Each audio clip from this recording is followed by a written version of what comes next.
부산. 그렇게 올라갈 때는 안 오시더니 최근에 많이 물어보십니다. 부산 어떻게 생각하십니까? 각자마다의 생각이 있는 것 같아요. 지역을 판단하고 그 지역이 좋다 안 좋다, 들어가도 될 것 같다 안 될 것 같다 이야기하는 관점은 상당히 다양할 거라고 생각을 합니다. 개인적으로는 이런 말씀을 드리고 싶어요. 부산도 아니고 부산의 해수동을 지금 말씀을 하셨습니다. 부산의 해수동은 최근에 전국에서 매매가의 상승이 높은 지역 중에 하나죠. 김포담으로 2등인가? 지난주에 그렇게 했던 걸로 알고 있는데, 그런 사람들이 관심이 많아요. 한번 생각을 해보자고요. 실제로 현재 부산 해수동에 매가를 들어 올린 주체가 누군가요? 실수요자는 아니라는 겁니다. 제가 말씀드리는 건 10개의 물건 중에 한 개도 실수요자가 없다, 이렇게 말씀드리는 건 아니지만, 매가의 상승을 일으키는 주체, 즉 수요의 비중이 높은 주체가 실수요가 아니라 가수요라는 거예요. 투자자들이라는 거예요. 근데 이 투자자가 왜 굳이 해수동에 왔냐? 제2선택지구가 개발되니까 수요가 늘어날 것 같아서요? 아니잖아요. 서울에서 이어지는 신해운대역으로 이어지는 철도가 생길 것 같아서요? 교통이 좋아질 것 같아서요? 또 아닙니다. 제가 봤을 때는. 그러면 부산에 일자리가 생기나요? 인구가 늘어나나요? 경제가 좋아지나요? 아무것도 없습니다. 제가 봤을 때. 수요는 점점 줄어들고 있고 일자리는 늘어나지 않습니다. 부산에. 그리고 지금 계속해서 개발하려고 하는 그런 개발 호재들이 실질적인 근시한 건에 들어와 있지 않습니다. 즉, 투자 수요가 붙지 않는다면 매매 수요가 가격을 받치기는 할 거지만 이를 상승시킬 수 있는 수준까지는 아니었다라는 겁니다. 그러면 매매 가격이 정상적으로, 투자자에 의해서 정상적으로 이렇게 상승, 제가 말하는 정상적인 상승이라는 것은 우리가 상승합니다, 조금 이렇게 올라갔으면 수요자가 따라갈 수 있는 기회를 줘요. 자꾸 올라가네. 올라가나? 지금은 살 수 있는데 다음은 못 살 것 같은데. 그런 감을 줘야 되는데 그거 없이 그냥 바로 올려버렸어요, 가격을. 그렇게 되면 아차 하는 순간 실수요자는 못 들어가죠, 사실은. 그래프 한 개를 볼게요. 자, 노란색이 수영구, 주황색이 해운대구, 회색이 동래구입니다. 2013년부터 2017년 사이에 부산에 호황기가 왔습니다. 이 부분은 증감평균이기 때문에 매매 지수와 똑같다라고 말씀드릴 수는 없어요. 이 그래프가 올라가면 올라갈수록, 높이 올라갈수록 상승의 힘이 커지니 상승을 많이 했다라고 그렇게 판단을 하셔도 크게 문제가 될 건 없어서 설명을 드리자면, 2013년부터 하락의 정점을 찍고 상승으로 돌아서서 2017년까지 이게 다 상승분이잖아요. 상승을 했어요. 근데 이때 2013년 조금 전에 2012년도 거예요. 부산에 아마 미분양이 나고 막 그랬었어요.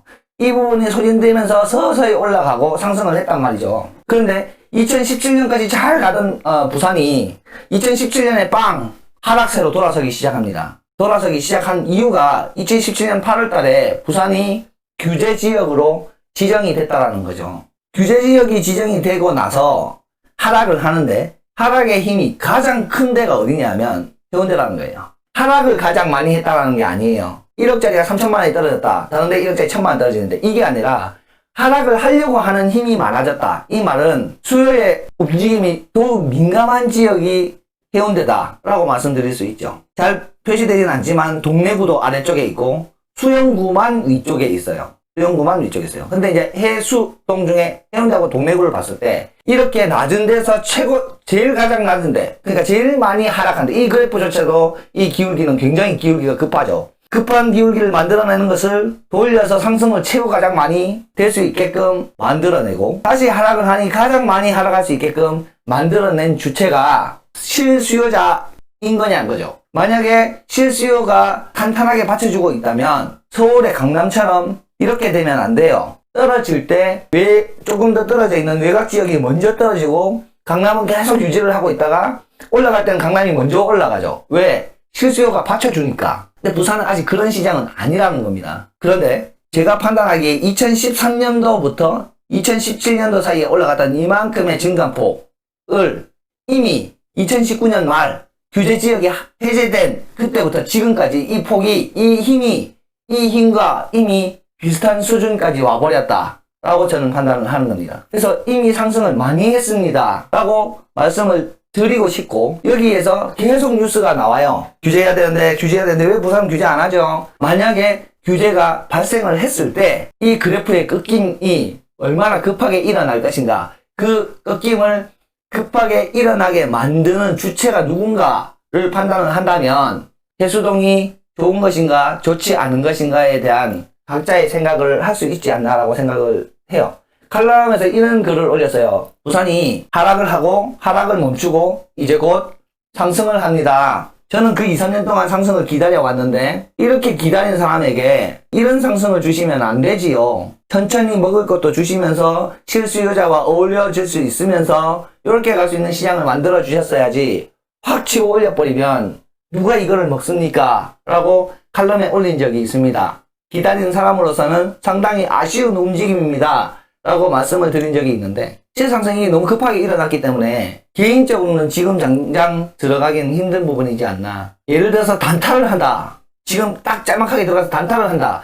그 부분조차도 겁이 나요. 왜? 당장 다음 달에 내가 사고 나서 투기과열지구가 됐다고 생각을 해보시자는 거죠. 이미 부산을 투자하신 분들이 투자를 할 상황이 많습니다. 그러면 이분들은 출구 전략을 이미 다 짜고 있어요. 그래서 땅 터졌을 때 바로 매도하고 나갈 수 있도록 준비를 다 하고 있을 텐데 나는 그 경험이 없다 하면 단타도 굉장히 위험하다는 거죠. 반대로 서울처럼 사놓고 기간 한 3개월 정도, 6개월 정도 끌어놨고 전세가 올라오면 붙여가지고 실도금 줄여야지 라고 생각하는 그 부분조차도 샀다 하면 짧게는 2년, 길게는 4년, 이제 법원 통과될지 안 될지 모르겠지만 되면 6년까지 들고 있어야 되는데 그 사이에 부산의 대세 상승을 이끌 수 있는 수요가 없는 상태에서 규제가 일어날 가능성은 상당히 높다라고 저는 판단을 하기 때문에 해수동의 접근이 조금 유의해야 되는 시장입니다 라고 말씀을 드리고, 아니 그러면 규제 안 하면요 정치적인 그런 정권의 방향성이라든가 이런 부분 때문에 부산은 규제를 안 할 수 있지 않습니까? 라고 이야기를 한다면 만약에 규제가 안 된다면 이 매가 끝없이 날아갑니다. 끝없이 올라갑니다. 사실입니다. 그런데 그거를 감안하고 들어갔을 때 혹시라도 투기과열지구가 되면 또는 조정지역이 되면 받게 되는 리스크가 너무 크다라는 거죠.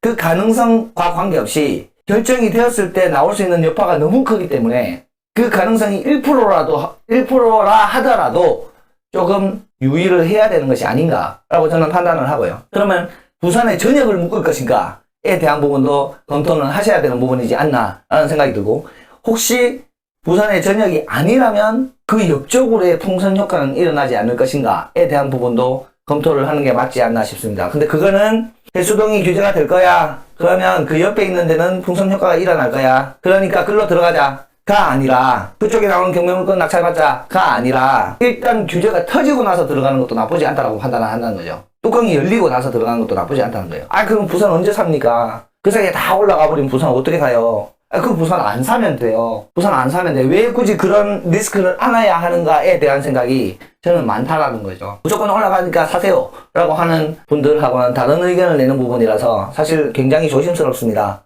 그런데 저는 일반 매매보다는 경매에 집중하는 사람이고 확정 수익 또는 안정적인 투자, 그러니까 벌진 못하더라도 잃지는 않으려고 노력하는 사람이기 때문에 더더욱 이런 정책을 말씀드릴 수 있는 거지 않냐라고 판단한다.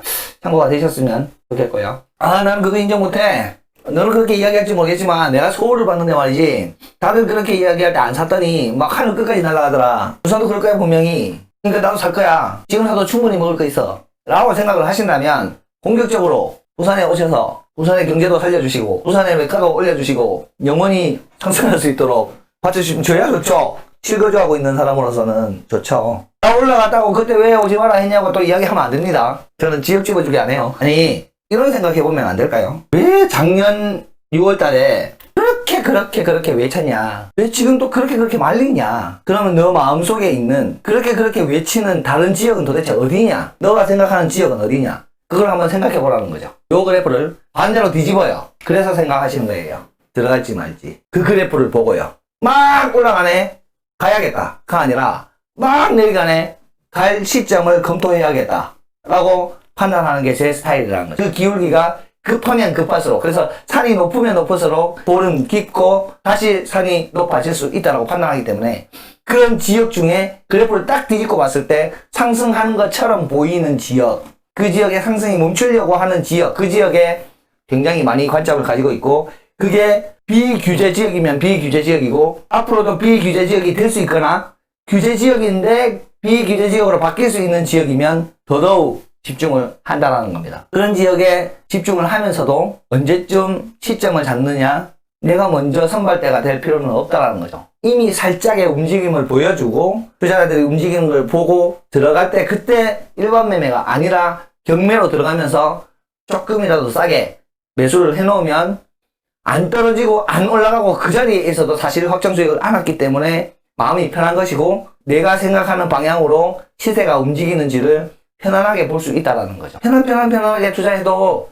돈 벌어요. 굳이 많이 벌고 빨리 벌기 위해서 그 위험한 장에 가지는 말자라는 거죠.